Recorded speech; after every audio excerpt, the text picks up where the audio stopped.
Tardes, en nombre de la División de Estudios Internacionales del Centro de Investigación y Docencia Económicas, el CIDE, les doy la más cordial bienvenida a este cuarto webinar de una serie de 6 titulada Expectativas para la era Biden. Claro, todo desde la perspectiva internacional. Agradecemos el apoyo y el respaldo del proyecto Jean Monnet Atlantic Network 2 y los que brinda la Unión Europea por medio de su programa Erasmus+.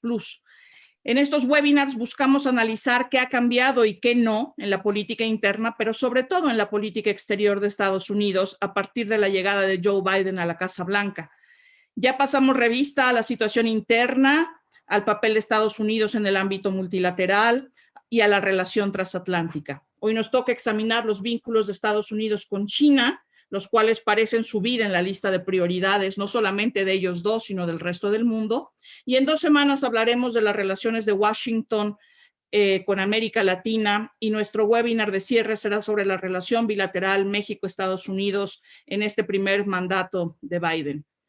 Es bien sabido que Donald Trump no dejó un escenario fácil para Biden en lo relativo a las relaciones exteriores de Estados Unidos, ni con amigos ni con competidores. En ese sentido, China no solo no es una excepción, sino que quizás es la principal preocupación para el gobierno entrante, quien por ahora no ha dejado de mostrarse firme frente a Beijing como Trump, pero la diferencia está en que busca aliados que se unan a su causa. Para Estados Unidos y los países en los mares de China meridional y oriental, su expansión militar es una preocupación más que justificada, pero es su expansión económica en el mundo entero la que prende alarmas en todo el globo. Baste decir que aproximadamente 2/3 de los países del mundo comercian ahora más con China que con Estados Unidos, y entre estos, unos 90 comercian el doble con China que con Estados Unidos. En este sentido, para la mayoría de los países, sumarse a la causa estadounidense de contener a China con base en preocupaciones sobre derechos humanos, ambiciones militares, aspiraciones territoriales y mercantilismo económico no es siquiera una opción. En términos de política interna, una de las pocas instancias en las que republicanos y demócratas están de acuerdo es en la política hacia China. ¿Qué margen de maniobra real tiene Washington frente a Beijing? ¿Qué piensa Xi de Estados Unidos y qué papel desempeña para sus planes sobre China? ¿Cómo repercuten las tensiones sino-estadounidenses en el resto de Asia? ¿Y cuáles son los números reales de la economía china y qué implican para el resto del mundo? Para empezar a examinar este panorama nos acompañan extraordinarios expertos en estos temas y los presento en estricto orden alfabético. Eugenio Anguiano, profesor afiliado al Centro de Investigación y Docencia Económica CIDE y reputado diplomático mexicano. Marisela Connelly, profesora investigadora del Centro de Estudios de Asia y África del Colegio de México. Enrique Dussel-Peters, profesor de tiempo completo y titular en la División de Estudios de Posgrado de la Facultad de Economía de la Universidad Nacional Autónoma de México, UNAM, y coordinador del Centro de Estudios China-México, también de la UNAM. Y Ulises Granados, profesor investigador y director del Programa de Estudios Asia-Pacífico del Departamento de Estudios Internacionales del Instituto Tecnológico Autónomo de México, el ITAM. Gracias por compartir sus ideas y experiencias con nosotros. Conforme avance la conversación, por favor, a la audiencia le pido que haga sus preguntas en el chat en línea de este webinar y diríjanlas al experto de su preferencia. Al final seleccionaremos solamente algunas de ellas para darle respuesta y nos disculpamos de antemano si no conseguimos responderlas todas en esta ocasión. Iniciamos la conversación con el embajador Anguiano. ¿Cómo se ha visto desde Washington la evolución de China en los últimos años? Como se dice en México, ¿sienten pasos en la azotea? Es bien sabido que Donald Trump lanzó algunos dardos envenenados contra Beijing, pero hasta ahora no parece que Biden vaya a modificar sustancialmente la relación de su país con China, de no ser porque ha buscado reclutar aliados para su causa.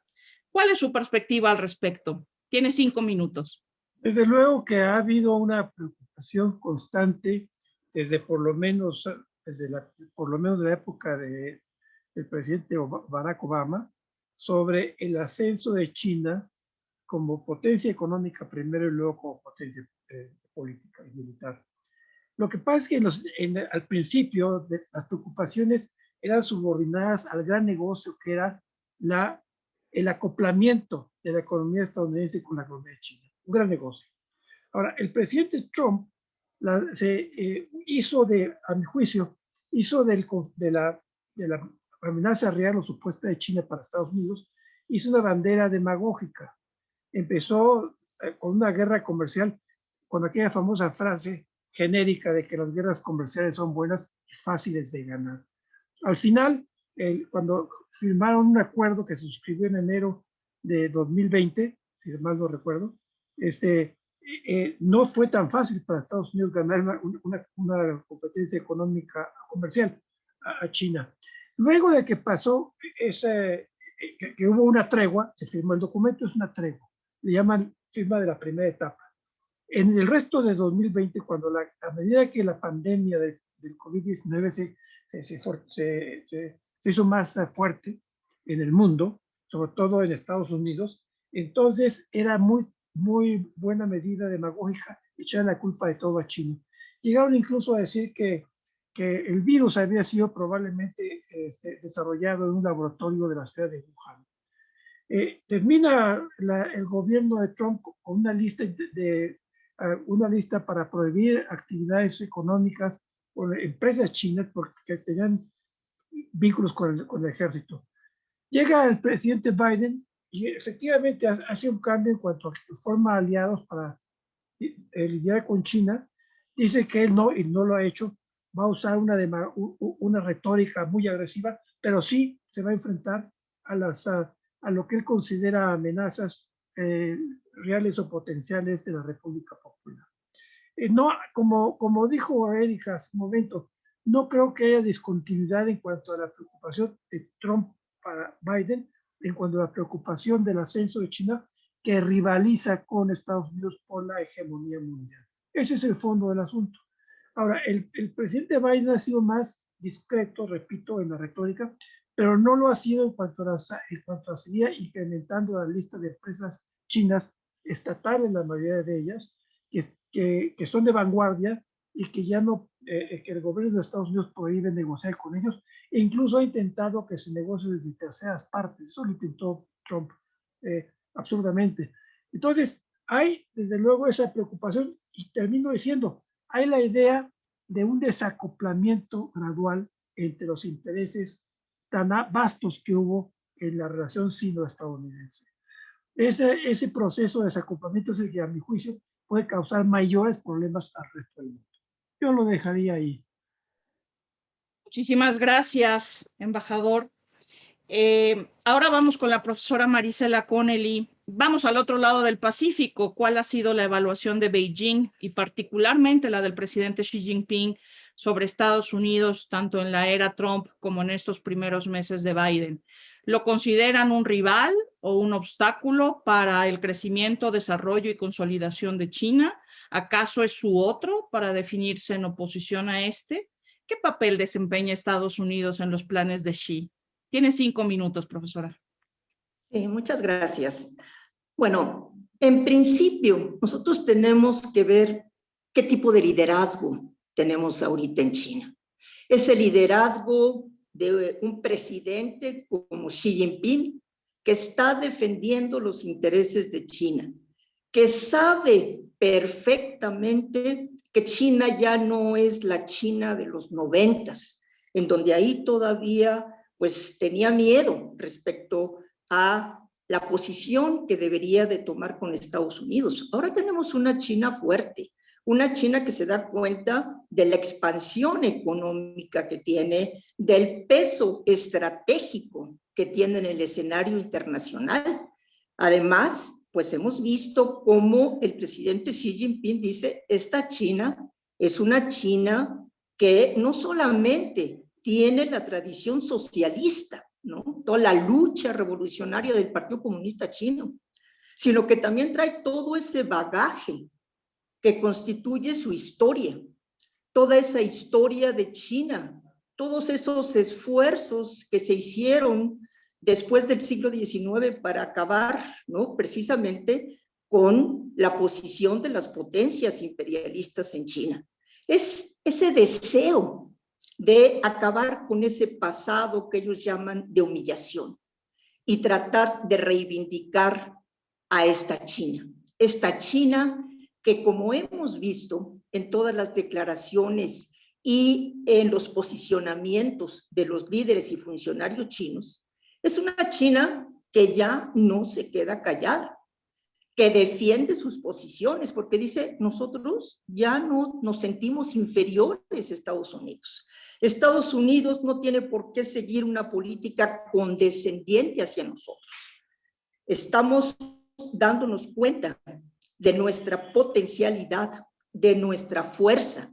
Y por eso mismo, en el conflicto que se ha dado con Estados Unidos desde el periodo de Trump, cuando empiezan todas estas acciones del presidente Trump en contra de China, todo lo que se refiere, ¿no?, a los aranceles que impone a productos chinos, a toda esa crítica a la actuación del gobierno chino en la región autónoma de Xinjiang, en la región administrativa de Hong Kong. Ahí vemos a una China que dice, no tienen por qué meterse en los asuntos internos de China.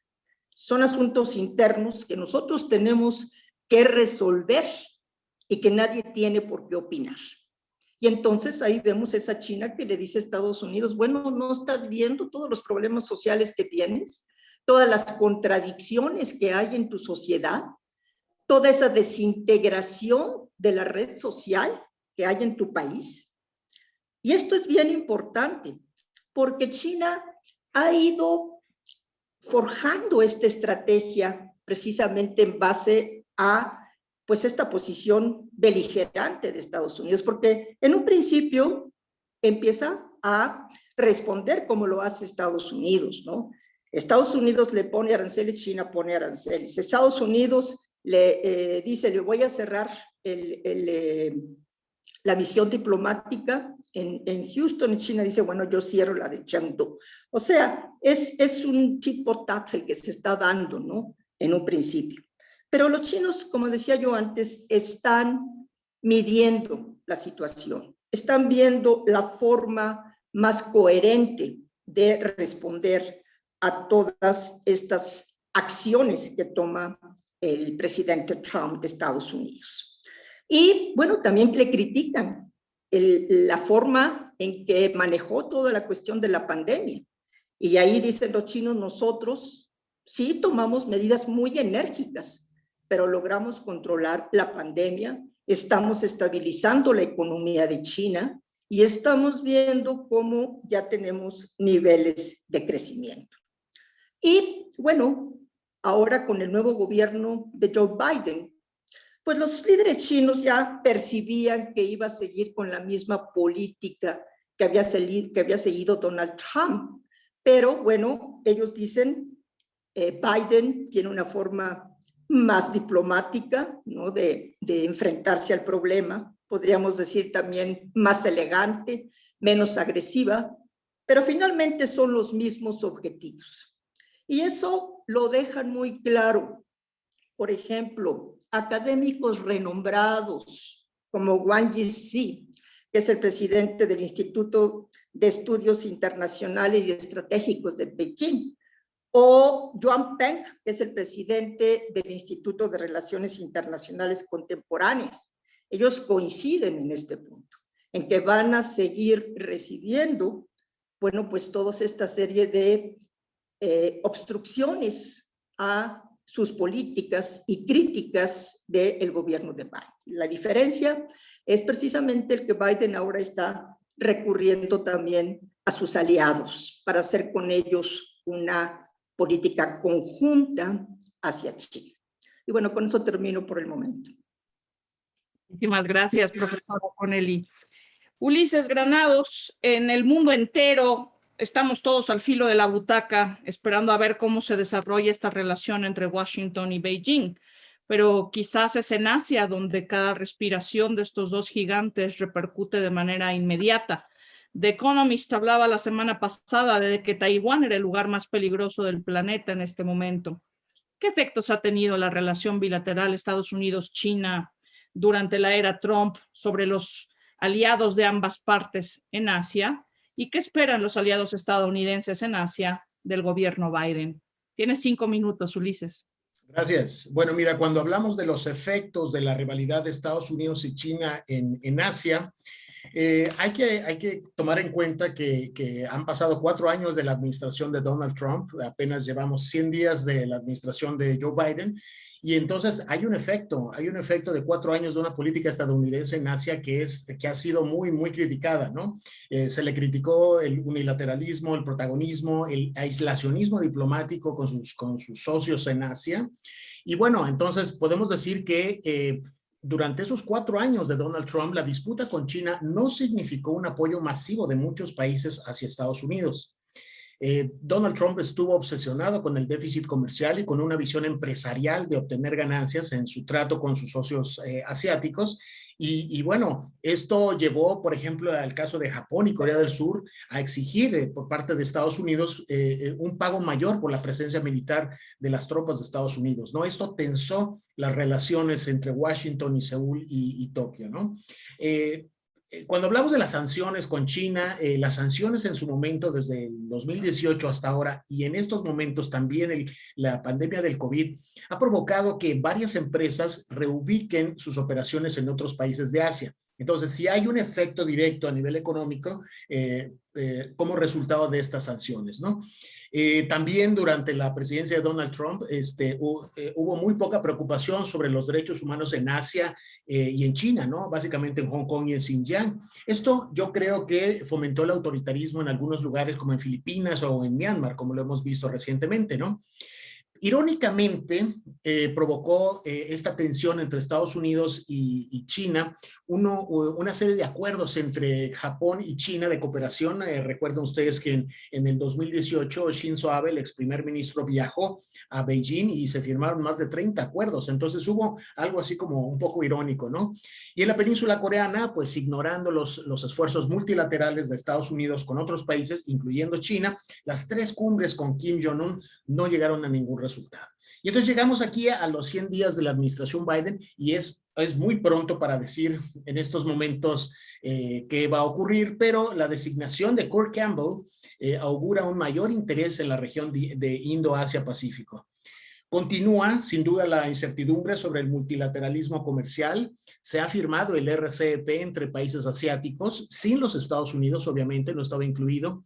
Estados Unidos no pertenece al CPTPP, al TPP-11. Entonces, bueno, hay muchas dudas sobre el involucramiento de los Estados Unidos en las relaciones comerciales regionales en esta parte del planeta, ¿no? Solo al final, por otro lado, solo al final de la era de Trump, la idea de Indo-Pacífico tomó una forma realmente real, ¿no? Ahora algunas naciones ya han tomado partido claro entre los Estados Unidos y China. Esto por un lado, ¿no? Regresando un poquito a los términos, a la cuestión multilateral comercial, ante una falta de compromiso actual de los Estados Unidos, yo creo que muchos países se encuentran indecisos entre tener más comercio con China, más vinculación económica con China o bandwagoning o aliarse más con los Estados Unidos ante posibles intenciones hegemónicas de China, ¿no? Y eso lo pudimos ver en el 2018 en la reunión cumbre de APEC 2018 en Papúa Nueva Guinea, donde se evidenció esta lucha por aliados. La nueva iniciativa de la Ruta de la Seda es criticada y revaluada por algunos países, pero realmente no hay muchas opciones en el mundo. Estados Unidos no ha planteado realmente una alternativa, ¿no? Y con el caso de Corea del Norte, pues Biden no espera una cooperación con China y todo parece indicar que habrá más fricciones con Kim Jong-un. Hay un caso especial, y con esto termino, con Japón. Ya hay un claro indicio de la fuerza de la alianza entre estos dos países en prevención de unas fricciones en la región de las Islas Senkaku. Muchas gracias, Ulises. O sea que el patio está caliente definitivamente. Vamos con el doctor Dussel. Más allá de hablar de su poderío militar, como se hizo durante la Guerra Fría con las 2 superpotencias de entonces, lo que más impresiona del desarrollo reciente de China tiene que ver con su manejo económico. En el webinar que organizó este miércoles el Sechimex, que usted coordina, el cual recomiendo ver ampliamente a nuestra audiencia, el doctor Esler plantea un escenario económico según el cual parece que China no tendrá un rival significativo en Estados Unidos en términos económicos. ¿Qué revelan los datos? Tiene 5 minutos, doctor. Sí, muchas gracias y gracias por la invitación. Mira, yo invitaría a plantear en esta rivalidad y en estas tensiones socioeconómicas entre Estados Unidos y China, este síndrome del viejo rico y del nuevo rico, ¿no? Lo que estamos viendo en el pueblo, en esta aldea global, en fin, pues es el nuevo rico que en fin tiene recursos para comprar una bicicleta nueva, para pintar su casa, para renovar lo que ustedes gusten, y el viejo rico pues lo ve con cierta envidia, pero sigue siendo el viejo rico, ¿no? Es decir, plantear de que China no va a tener rivalidad sería falso, ¿no? Creo que tampoco es lo que planteó el doctor Elsner, sino que lo que estamos viendo es que la economía china ha sido por mucho la más dinámica entre las economías más grandes, pero tendremos que acostumbrarnos en el futuro a esta rivalidad en todos los ámbitos, del militar al económico, al cultural, etcétera, ¿no? Yo te recuerdo, según el Fondo Monetario Internacional y medido en el poder de paridad de compra, China ya es la economía más grande del mundo desde el 2014, es una cuestión de mediciones en precios corrientes constantes, cuando no sí la economía va a ser la más grande del mundo, según diferentes mediciones. En la pandemia actual, la brecha en dólares corrientes se ha estrechado dramáticamente, ¿no? En el primer trimestre del 2021, imagínate, la economía china creció primer trimestre comparado con el primer trimestre del 2020, creció en 18.3%. ¿No?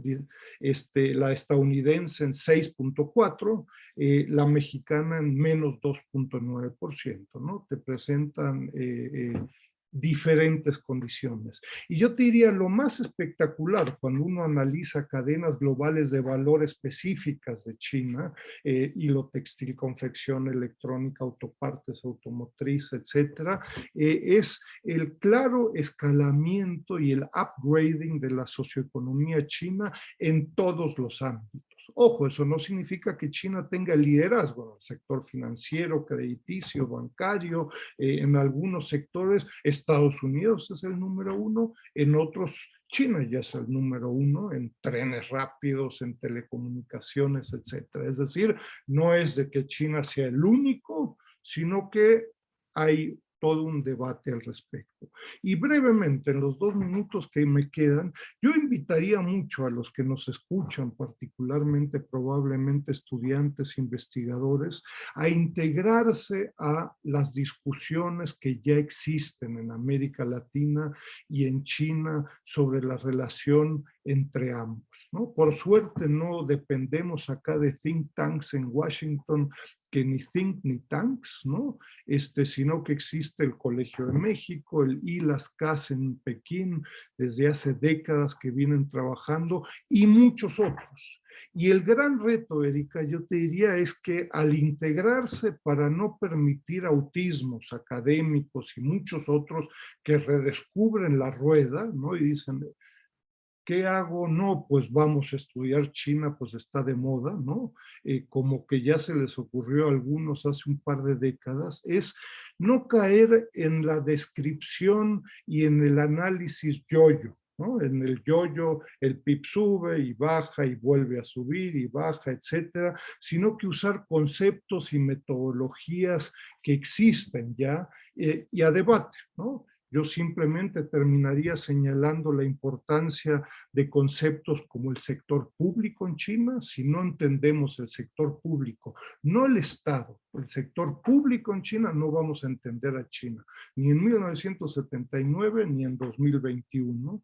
El proceso de globalización con características chinas diferentes y que compite con el Occidente, Estados Unidos, la Unión Europea, distinguir temas en el análisis sobre China, porque terminamos en puros jugos verdes, pues empezamos con la NAO, terminamos con proyectos de infraestructura y después de 500 páginas hay que mejorar la cooperación con China. Eso ya lo sabía hace 50 años. ¿no? Y por último, yo te diría el concepto de nuevas relaciones triangulares. Desde una perspectiva latinoamericana y mexicana, vamos a acostumbrarnos a las tensiones entre China y Estados Unidos y nos tendremos que casar con los dos. Y como sabemos, pues estas relaciones entre tres muchas veces dicen por ahí que son complicaditas, ¿no?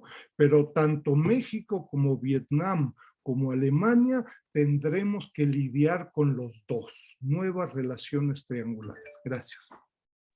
Muchísimas gracias, doctor Dussel. Ahora, me gustaría que cada uno de ustedes sacara la proverbial bola de cristal y esbozar algunos escenarios para el futuro previsible desde sus distintas perspectivas.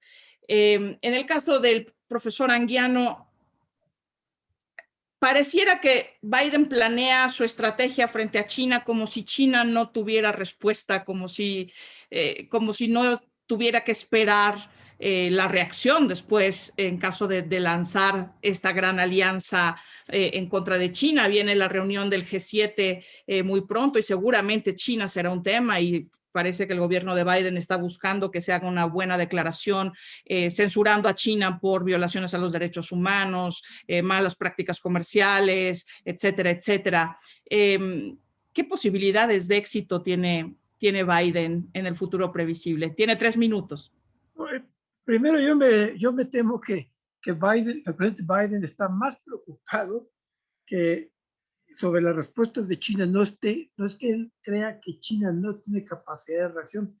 Realmente, no solo él, sino el grupo de colaboradores y sus grupos de inteligencia militar y económica saben muy bien que se están enfrentando a un competidor de un nivel y una sofisticación y diversificación que no tenían los competidores o los rivales de antes.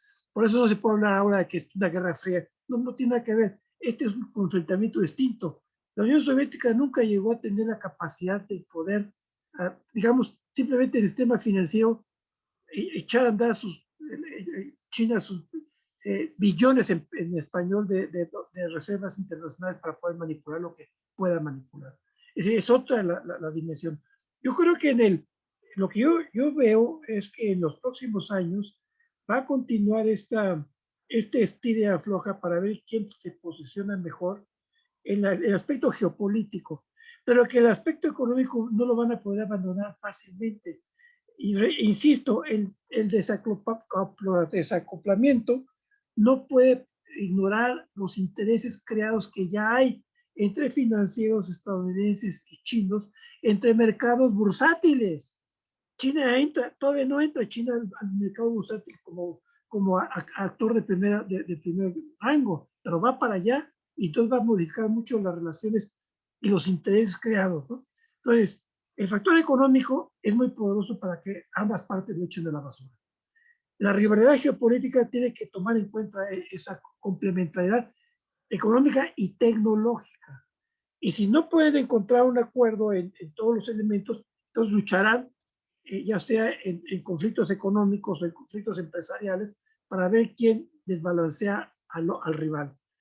Veremos un mundo de enfrentamientos, de discusiones diplomáticos, espero yo, fundamentalmente de políticas económicas que traten de desplazar al rival, pero que no puede ese mundo que yo veo futuro, no puede simplemente eliminar la globalización. Vamos a usar una palabra que a muchos no les gusta ahora. No se puede desglobalizar la relación sino-estadounidense sin que se tome en cuenta los ajustes mundiales que ello implicaría. Yo creo que ahí lo dejaría. Muchas gracias, profesor Anguiano. Profesora Connelly, esto que está intentando hacer Biden, que empieza a vislumbrarse, que quiere hacer, ¿cómo le cae a Xi Jinping? ¿Cómo cae para sus planes de futuro inmediato en China? Tiene 3 minutos. Por favor, prenda su micrófono, profesora.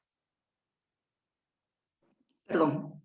Bueno, Xi Jinping y su grupo están analizando todo lo que está pasando ahorita en la relación con Estados Unidos, pero también en la relación con otras regiones importantes para ellos, como es la Unión Europea.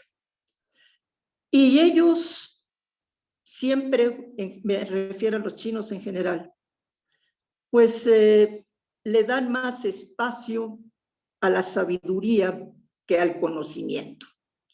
Entonces ellos están tratando de delinear una estrategia que les permita seguir precisamente con todos estos planes que tienen, de continuar con el desarrollo económico, de seguir dándole a la población lo que realmente necesita en cuanto a mejora del nivel de vida, porque esa es una de las formas que ha utilizado el gobierno chino para legitimarse ante su población. Y como bien se ha dicho aquí, China no es la Unión Soviética. China es un país que además de que tiene mucho más recursos para poder hacerle frente a la amenaza de Estados Unidos, tiene precisamente el apoyo de una gran mayoría de la población que ha visto mejorado su nivel de vida.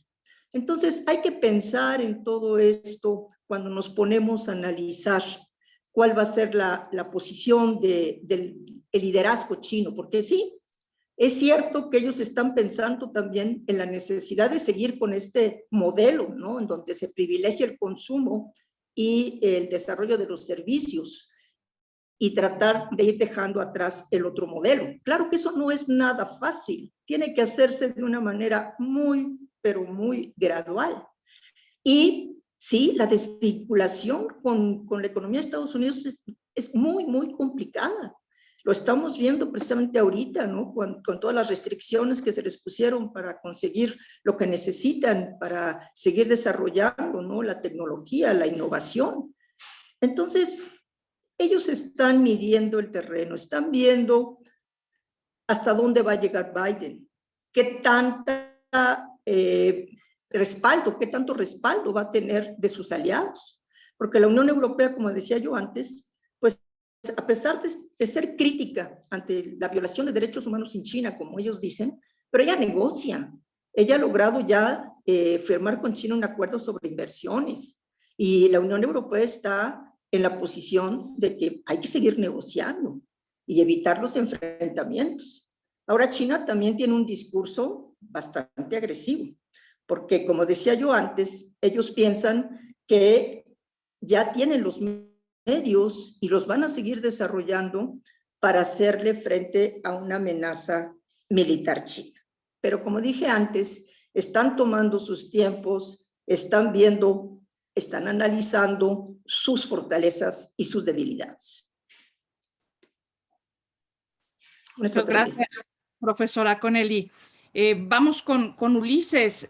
Tal parece, decía yo en mi introducción, que esto de escoger bando no va a ser fácil para muchos de los países en Asia y quizás sea el mismo caso en América Latina, esto que ya apuntaba el doctor Dussel, de que tenemos que pensar en lo triangular y que habrá países que tengan que jugar a la par con los dos y buscar un dificilísimo equilibrio, pero que es muy difícil decantarse por uno o por otro. ¿Tú cómo ves el panorama, Ulises? Mira, yo creo que cuando hablamos de escenarios a futuro hay que hablar en términos primero generales y luego particulares. En el aspecto general hay un área, el área económica, el aspecto económico, y aquí para los países me interesa mucho tratar de pensar qué van a hacer los países de Asia, del sudeste, del este de Asia y noreste de Asia. Creo que habrá una mayor cautela de las naciones asiáticas sobre un pleno involucramiento comercial de los Estados Unidos en Asia, debido a esta gran tensión que hay con China, ¿no? Pero no nada más con China, sino el involucramiento de Estados Unidos en el comercio multilateral en Asia, ¿no? Y yo creo que debido a esto, a mí me parece que habrá más vinculación de los países asiáticos con China, con Beijing. Creo que esta tendencia va a ir para ese lado, ¿no? En términos, en aspectos militares y geopolíticos, creo que también los países de Asia tendrán mucha cautela sobre pues, las reacciones de China ante una mayor presencia naval de Estados Unidos y de algunos aliados en algunas regiones marítimas como el Mar del Sur de China. Y por lo mismo creo que algunas naciones que lleguen a tener cooperación militar con China en ejercicios, lo harán en actividades de rescate y salvamento o en cualquier otro tipo de misión que sea para enfrentar amenazas no tradicionales, ¿no? Pero habrá mucha cautela, ¿no? Ahora, por otro lado, creo que las alianzas a favor de los Estados Unidos serán más sólidas de aquí en adelante con el presidente Biden, con algunos países, Vietnam, Filipinas, Australia, Nueva Zelanda, Corea del Sur y India y Japón, ¿no? Creo que aquí hay que resaltar el caso de Australia. Lo que está ocurriendo con Australia, entre Australia y China, es sintomático de lo que puede venir. Y entonces, en el caso de Australia y después probablemente con Nueva Zelanda, una alianza con los Estados Unidos será un poco más fuerte, ¿no? Sí creo que la consolidación del diálogo cuadrilateral, el Quad 2.0, va a fortalecerse. Esto estoy seguro que será enmascarado como que una alianza de varios países a favor del cambio climático o contra la pandemia, lo que ustedes quieran, pero yo creo que esto está dirigido hacia China. En el 2007 esto no progresó, pero en el 2017 para acá y en particular a partir de junio que se llevará la primera reunión física de los líderes del Quad, creo que esto va a avanzar. Y en términos muy particulares me preocupa la península coreana. Rusia y China creo que seguirán usando el caso de la desnuclearización de Corea del Norte como un arma de presión y de negociación en otros temas, ya sea Ucrania, el Mar del Sur de China, ciberespionaje, denuncias de violaciones de derechos humanos en Hong Kong y Xinjiang, etcétera, etcétera. Y en este sentido no me parece nada claro el papel que podría tener China en la desnuclearización de la península coreana. Yo dudo, sinceramente, que China desee una completa desnuclearización de la península porque le funciona para sus proyecciones geopolíticas. El reto aquí es cómo lograr que Joe Biden suba a China a bordo del tren de las negociaciones con Kim Jong-un. Y creo que esas serían mis conclusiones. Muchas gracias, Ulises. Doctor Dussel, ¿hay algo en el panorama del futuro previsible que pudiera descarrilar a China en términos económicos? ¿Se ve algún peligro por ahí? Tiene 3 minutos. Sí, gracias. Mira, he escrito al respecto por ahí sobre el tema de quién es más anti-chino, si la administración Trump o la administración Biden, ¿no? Y no en aras de buscar personalizar Biden y Trump, sino que como administración y conjunto de intereses. Y no veo grandes diferencias, es decir, la administración Biden ya lleva más de 100 días, si bien no cuenta con un Peter Navarro o con alguna de esta gente, es llamativo que al día de hoy no ha hecho retroactiva ninguna de las docenas de medidas. Nos hemos quedado con el tema de la guerra comercial. Son docenas de medidas a nivel micro, meso, macro, sector financiero, persecución de empresas, cierres de institutos confucios en las universidades de Estados Unidos, porque ahí están los espías chinos. Todo eso se ha mantenido, ¿no? De nuevo, no busco personalizar diferencias entre Biden y Trump, sino como equipo e intereses. No veo diferencia alguna. Es más, yo te diría, con la discusión o sea, con todo lo que hizo Trump e integrar los elementos de derechos humanos y discutir Hong Kong y los uigures, etcétera, yo creo que en estos temas la contraparte china y buscando hablando de descarrilar, la contraparte china no está en ningún interés de discutir esto internacionalmente, ¿no? Y ahí sí hay una cerrazón, no te metas en lo que no te importa, ¿no? Es decir, el tema de los uigures, el tema de Hong Kong, pues es un tema doméstico nacional y ahí sí se cierra la cortina, la puerta y cualquier posibilidad de diálogo, porque la contraparte china te va a decir, ¿diálogo sobre qué? ¿No? Pues yo no me voy a poner a discutir si Texas es estadounidense o si es mexicano, ¿no? Entonces, eso por un lado. Lo que veremos en el corto y mediano plazo, creo que es un profundo proceso de sustitución de importaciones chinas que ya empezó hace un año y medio, particularmente en semiconductores, plenamente justificado, ¿no? Ahora sí, Huawei y muchos otros le están invirtiendo docenas de miles de millones de dólares para no depender de importaciones taiwanesas, coreanas y estadounidenses. Y lo que estamos viendo es una efectiva competencia de modelos de crecimiento y de desarrollo profundos, ¿no? Ahí la iniciativa de la Franja y la Ruta, y este proceso de globalización con características chinas, lo que refleja son modelos diferentes y que se van a profundizar, ojo, y en donde el nuevo rico del pueblo tiene, en fin, una cartera de billetes y una posibilidad de presentar posibilidades de financiamiento y cooperación en el corto, mediano y largo plazo que el viejo rico no tiene, ¿no? Gracias. Muchas gracias, doctor Dussel. Pues tenemos un espacio ahora para preguntas de nuestra audiencia. Pregunta Jorge Silva y se la dirijo a usted, doctor Dussel. ¿Cómo es que una franja, una ruta podría modificar el poder americano en el Medio Oriente, sobre todo con Arabia Saudita e Irán?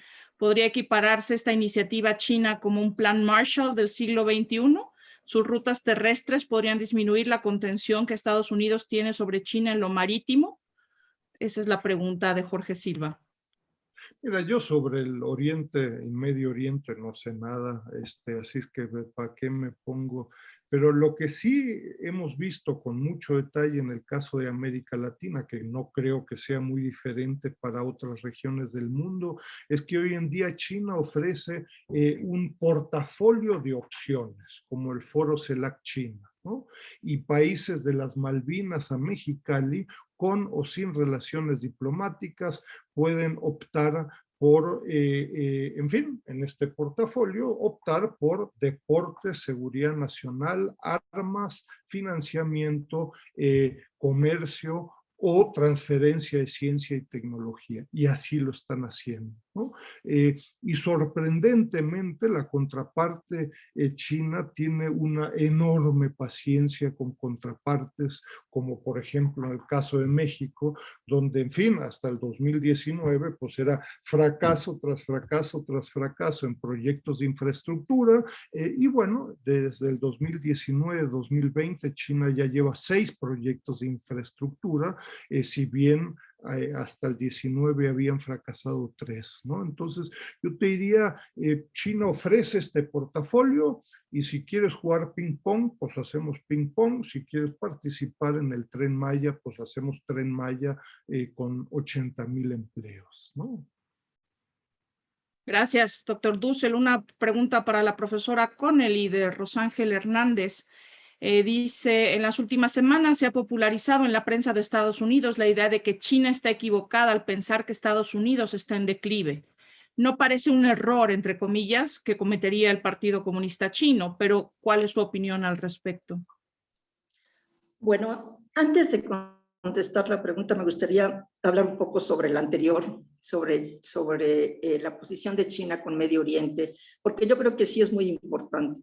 Ahorita China está considerando el Medio Oriente como una región importante, no solamente para la Franja y la Ruta, sino también para sus planes que tiene en relación con todo el escenario internacional y específicamente con Estados Unidos. Es realmente una muy buena estrategia la que ha seguido China, porque al mismo tiempo que está teniendo relaciones con Arabia Saudita, las tiene con Irán, están haciendo acuerdos, la han apoyado en sus políticas internas. Entonces sí es muy importante la relación con estos países.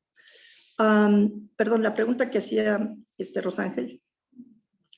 La pregunta de Rosángela es que en la prensa estadounidense se ha dicho últimamente que China está equivocada al pensar que Estados Unidos está en declive, pero que a ella no le parece un error, entre comillas, que cometería el Partido Comunista Chino, que no pensaría eso, pero ¿cuál es su opinión al respecto? Bueno, los líderes chinos sí han hecho declaraciones en ese sentido, de que ven muchos aspectos que muestran la decadencia de Estados Unidos. Uno de ellos precisamente es lo que comentan, ¿no? De cómo se ha desintegrado la red social que tiene, cómo se ha incrementado los odios raciales, la misma presencia de Estados Unidos, cómo disminuyó durante el periodo de Trump. Y eso le sirve para su argumento, ¿no? Ese argumento que Yang Jiechi mostró cuando fueron las pláticas en Alaska con la contraparte de los funcionarios de Joe Biden, ¿no? En donde les dice, los valores estadounidenses no necesariamente tienen que ser los valores internacionales que estén aceptando todos los países. Y esto tiene que ver mucho precisamente con la forma en que está viendo China su posicionamiento a nivel internacional. De decir, hay otra forma de ver el mundo, hay otra forma de organizarse que no necesariamente tiene que ver con la forma en que lo ha organizado Estados Unidos en épocas anteriores, en décadas anteriores, y con su forma de pensar. Entonces, esto yo creo que es muy importante para poder entender eso. Muchas gracias, profesora Connelly. Profesor Anguiano, le combino dos preguntas, una de Katy Sánchez y otra de Priscila Magaña. Hablamos quizá tangencialmente de la actuación de estas dos grandes potencias en el tema de la COVID-19, las vacunas. Y entonces Katy pregunta, ¿en qué medida considera que el reciente anuncio de Estados Unidos para liberar las patentes de las vacunas responde a una estrategia de retomar el liderazgo global? ¿Es una suerte de respuesta a la diplomacia china de vacunas? Desde luego que sí es una respuesta a bote pronto, decir, ¿no? Porque no hay que olvidar que Estados Unidos, por ejemplo, se provocó, sus negociadores provocaron un estancamiento de la famosa agenda de Doha, que ya no existe, nadie se acuerda de ella, porque insistían en ampliar el periodo para los derechos de autor y las marcas comerciales a 30, 40 años, que era una barbaridad, ¿no? Ahora no, ahora están viendo la posibilidad de compartir las patentes, porque yo creo además que Estados Unidos tiene superioridad en la calidad de las vacunas. Creo que Pfizer sí, es una opinión muy personal, pero habrá que preguntar a expertos en esto, pero me da la impresión de que Pfizer es mejor, una vacuna más leve, más duradera, que digamos que las dos variantes que conocemos de la vacuna china. Como quiera que sea, detrás de esto también está justamente la competencia tecnológica, no solo en vacunas, sino en todo. Por eso, por un lado, Estados Unidos apretó a Huawei y otras empresas, y la sigue apretando, para cerrarle la entrada los insumos que ellos tienen de microconductores, de microchips. Y ahí la tecnología de Taiwán, de Estados Unidos y otros países está muy por encima de la de China. Y China tendrá que seguir importando o seguir invirtiendo para ver en qué plazo, en qué periodo de tiempo logra ser autosuficiente en eso. Sí, vacunas y competencia tecnológica son dos elementos que van de la mano. Y una referencia simplemente a la ruta de la seda y que se comentó hace rato. El proceso de inversión que ha hecho China, impulsado por varios conductos, desde hace mucho tiempo dejó corto al Transmashta.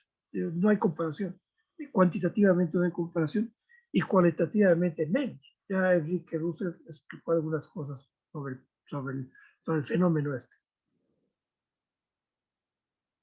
De acuerdo, muchas gracias, profesor Anguiano. Ulises, pregunta de Priscila Magaña. La ANSEA ha planteado que no se alineará con potencia alguna. ¿Cuál es la política de China hacia la ANSEA? ¿Se puede en este futuro que estamos planteando aquí no alinearse? Bueno, yo creo que hay un proceso ya de más de 2 décadas, un poco más, sobre una relación entre China y ASEAN de forma muchísimo más institucionalizada. Hay un marco de relaciones ASEAN+3, China, Japón y Corea del Sur desde 1997.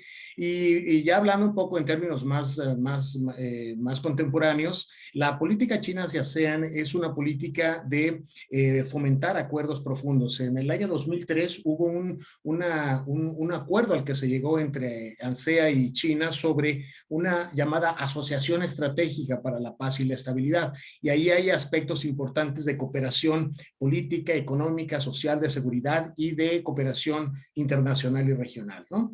En términos económicos también hay una política de apertura de China hacia estos países. En términos comerciales, negociaciones que llevaron eventualmente a la firma del área de libre comercio entre estas dos partes desde el año 2005 y un acuerdo muy, muy importante de inversiones desde el año 2009 más o menos, ¿no? Entonces, hay un marco institucional, hay todo un andamiaje mediante el cual los países de ASEAN están involucrados.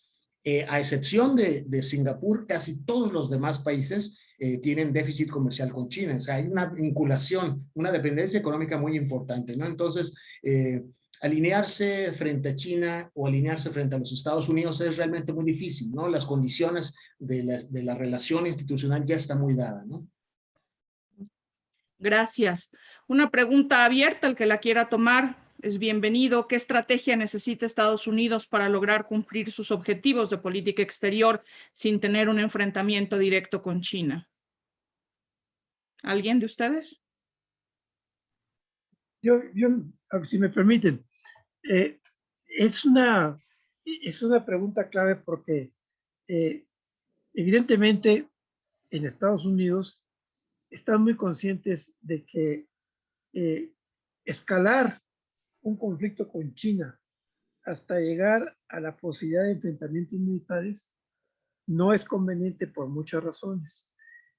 A mi juicio, Estados Unidos sigue teniendo supremacía nuclear sobre China. Lo que pasa es que el uso de armas nucleares es justamente un disuasivo que no, por eso no se usa. Entonces, la capacidad de maniobra por debajo de las armas de destrucción en masa, de las nucleares, es cómo se manejan las guerras convencionales. Y ahí Estados Unidos ha demostrado una gran flexibilidad y muchos éxitos, sobre todo en los fines de los años 90, con la guerra del Golfo Pérsico. Pero ni China se prestaría a una escalada tan elemental, excepto en el caso de Taiwán. Taiwán es clave. Ahí sí tiene razón The Economist. Taiwán es el lugar más complicado ahorita en el mundo en el corto plazo. Pero yo creo que las estrategias son de contención, son al mismo tiempo pues, de necesaria correlación de fuerzas y sobre todo de cooperación, la quieran o no la quieran económica, de interrelación económica. Entonces eso ayuda a amortiguar la posibilidad de un enfrentamiento de tipo bélico. Y yo tengo la esperanza que eso continúe así, que no haya un enfrentamiento bélico ni cercano ni de mediano plazo.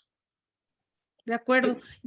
Sí, profesor Dussel, dígame. Ahí, Erika, muy breve, pero yo destacaría desde una perspectiva económica la insuficiencia por el momento en general, tanto bajo la administración Trump, incluso antes, pero también de Biden, de continuar con esta idea de poner a América, a Estados Unidos primero, ¿no?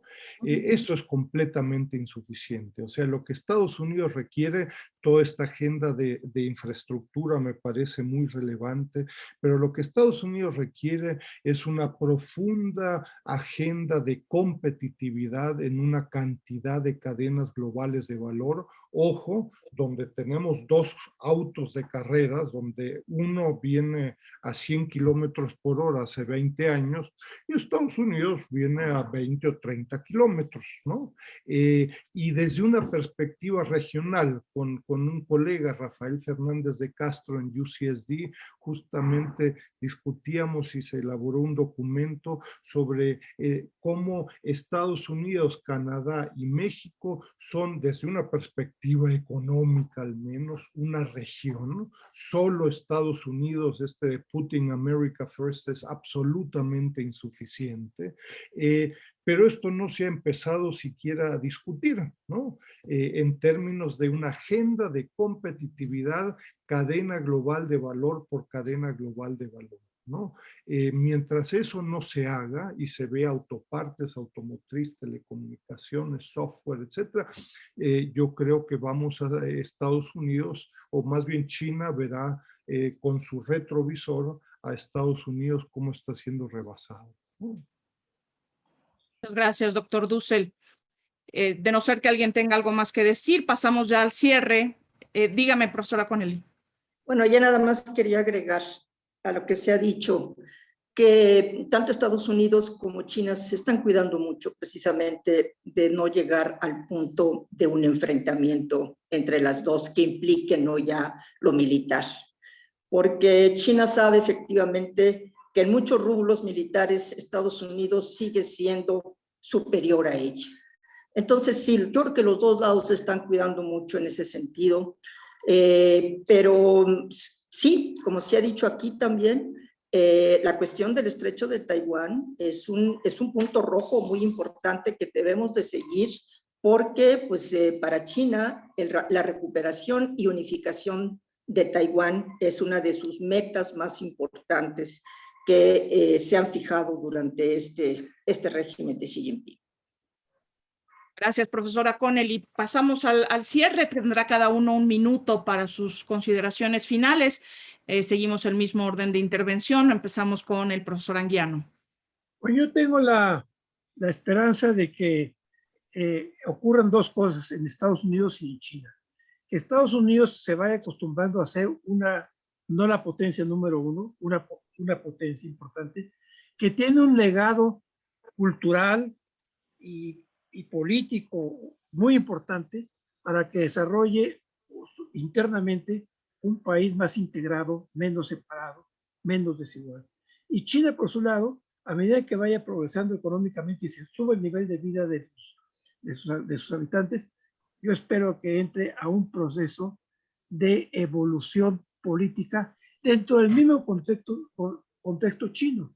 Para mí, Xi Jinping es una regresión, políticamente hablando, respecto a lo que fue Deng Xiaoping. Entonces, yo espero que China también evolucione nivel de vida más alto y también capacidad de adaptación de su propio sistema a una cosa más heterogénea, digamos.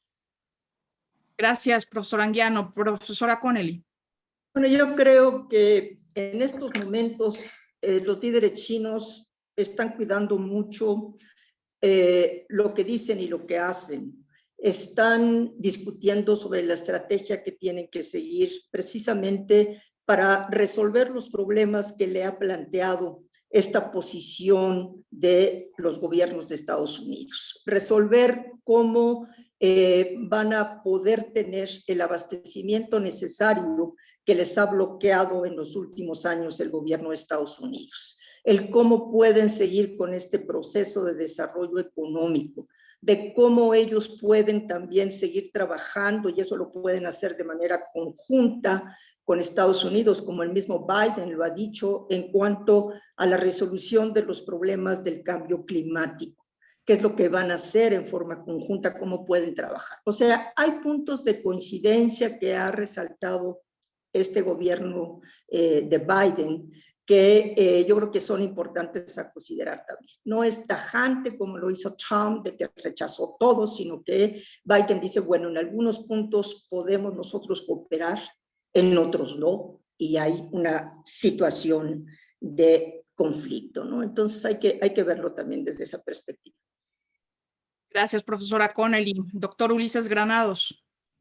Bueno, yo quisiera pues terminar un poquito hablando en términos militares, agregando lo de Marisela y Eugenio.